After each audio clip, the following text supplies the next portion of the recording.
Alright guys, a quick one. Here, I'll detail how to turn off YouTube Shorts on iPhone.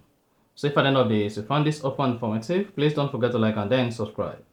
Now, to turn off YouTube Shorts on your iPhone, you first need to go ahead and open the YouTube application on your iPhone. So, once opened, locate and click on your profile picture at the bottom right. Then click on the settings icon at top right. After that, you simply need to scroll down and click on time management. This is where you'll be able to manage your time on the YouTube application. Now, to turn off YouTube Short on your iPhone, come to your daily limit and click on short feed limit.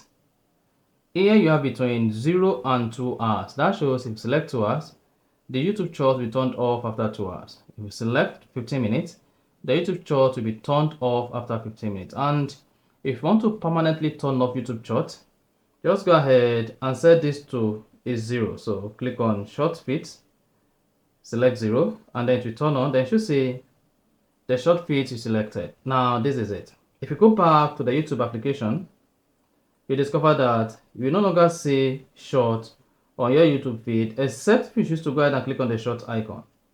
And once you click on that, you see what that says, you reached your short feed limit. And then you can simply click on go, and if you want to continue the YouTube Short, click on ignore limits for today, and then you are good. So that is basically how to turn off YouTube Short on iPhone. If you found this offer informative, please don't forget to like and then subscribe.